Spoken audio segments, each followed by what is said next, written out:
The diplomatic summit on Arcturus Station was supposed to be a milestone. The first formal meeting between humanity and the Vrelnari, a species of towering furred beings whose civilizations spanned 3 star systems. Ambassador Chen had spent months preparing for this moment, but nothing could have prepared the human delegation for what happened in the observation deck that fateful afternoon. Mary Rodriguez wasn't supposed to be there. The young engineering intern had taken a wrong turn while delivering maintenance reports. Stumbling into the section reserved for the Vrelnari delegation's private quarters, the corridor was quieter. Here the lighting adjusted to the amber hues the aliens preferred. She was about to turn back when she heard a too soft, whimpering sound that made her heart clench. Behind a translucent partition, a small figure huddled in the corner. The Vrelnari cub couldn't have been more than their equivalent of 5 years old, its russet fur matted with what looked like tears, its 4 ears pressed flat against its skull. The child's golden eyes were wide with terror, darting back and forth as if searching for escape. Mary froze. She'd been briefed on Vrelnari protocols, and authorized contact with their young was considered a grave offense. But those sounds, those frightened little gasps, overrode every rule she'd memorized. "Hey," she whispered, crouching down slowly. "Hey, it's okay." The cub's head snapped toward her, a fresh wave of fear rippling through its small body. It pressed itself harder against the wall, making itself impossibly smaller. Mary understood that feeling. She'd been that scared child once, during the colony evacuation when she was 7, separated from her parents in the chaos. She remembered the bone-deep terror, the feeling that the world had become nothing but noise and danger. Without thinking, she shrugged off her jacket, the worn brown leather one with Earth's coordinates embroidered on the sleeve. A gift from her late grandfather. It still smelled like home, like coffee and old books. She held it out at arm's length, not approaching, just offering. "You look cold," she said softly, even though the station's temperature was perfectly regulated.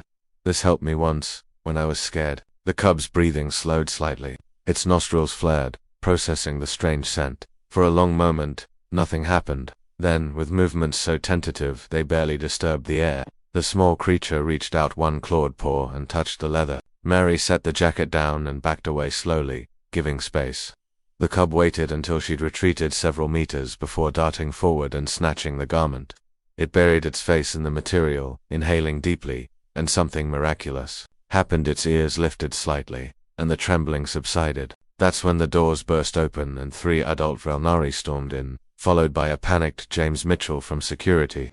"Step away from the child," the lead Vrelnari roared, their translator struggling to convey the depth of their fury. "I'm sorry, I didn't mean," Mary began, hands raised. But the cub, still clutching the jacket, scrambled toward the adults, chirping rapidly in their native language. The lead Vrelnari, whom Mary would later learn was Ambassador Threll. The cub's parent froze mid-stride. James, breathing hard, from his sprint through the corridors, positioned himself between Mary and the aliens, his hand hovering near his neural disruptor. "Ma'am, we need to go now." Ambassador Threll lowered themselves to the cub's level, listening intently to the rapid-fire explanation. The other 2 Vrelnari exchanged glances, their aggressive posture softening into something resembling confusion. "You're human," Threll said finally, their voice still edged with suspicion. "Gave this to my kit." Mary nodded. "Your child seemed frightened. I wanted to help." "Zira has been terrified since we arrived," Threll admitted, the anger draining from their voice. "Your station, your species, everything is unfamiliar. We've tried everything to comfort them, but nothing worked." They paused, watching as the cub wrapped the jacket around its small frame like a cape. That was 3 weeks ago. Now, Ambassador Chen sat across from Threll in the negotiation chamber, trying desperately to maintain diplomatic composure while the Vrelnari delegation's youngest member sat beside their parent, wearing a leather jacket that had seen better days. "Much better days," Ambassador Threll Chun said carefully. "While we're honored that the jacket has provided comfort to Zira, we've noticed that."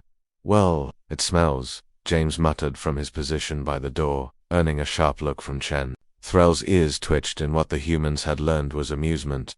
"Indeed. We have attempted to clean it 17 times. Zira screams as though we're attempting murder. We tried to commission a replica. Zira rejected it immediately apparently. It lacked the human essence." The ambassador's tone carried a note of exasperation that transcended species barriers. Mary, who'd been summoned to the meeting specifically for this discussion, bit her lip to keep from smiling. The jacket had transformed from warm brown to a peculiar grayish color, bearing stains of unknown origin and sporting several new tears from enthusiastic cub activities. The human scent markers are crucial, explained Dr. Vez. The Vrelnari delegation's xenopsychologist young Vrelnari form powerful attachment bonds to sources of safety.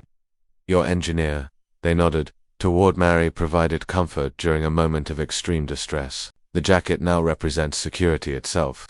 The original scent is a critical component of that association, so we can't wash it, Chen said flatly. Oh, you can try, Thrall replied with what might have been a smile. But I warn you, Zero has excellent lung capacity. As if on cue, Zero chirped proudly and struck a pose in the jacket. Its small chest puffed out. Mary laughed, she couldn't help it. The sound made Zera's ears perk up, and the cub scrambled over to her, chattering excitedly. Zera says you smell correct, Thrall translated, their tone warming. They want to know if you have more human items that smell like safety. James shook his head in disbelief. We're conducting interstellar diplomacy over a dirty jacket. We've built civilizations on stranger foundations, Chen said, but she was smiling now too. Miss Rodriguez, how do you feel about becoming humanity's official comfort item provider?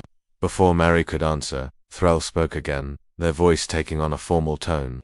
In our culture, when one saves a kit from distress, they become part of that kit's family circle. Mary Rodriguez, my family would be honored if you would accept the role of Zera's Kelma roughly, translated as courage giver. The room fell silent. Even James straightened, recognizing the weight of the moment. Mary looked down at Zera, who gazed back with those golden eyes, now bright with trust instead of fear. The cub clutched the jacket tighter, and Mary saw herself reflected in that gesture. Saw every frightened child who'd ever needed something solid to hold onto in an overwhelming universe. I'd be honored, she said quietly. Thrall's ears lifted in clear pleasure. Excellent, though I must warn you, this means you're now obligated to attend Zera's educational ceremonies, and they happen at dawn by Vrelnari time standards. And the jacket? Chen asked. Thrall sighed, a surprisingly human sound.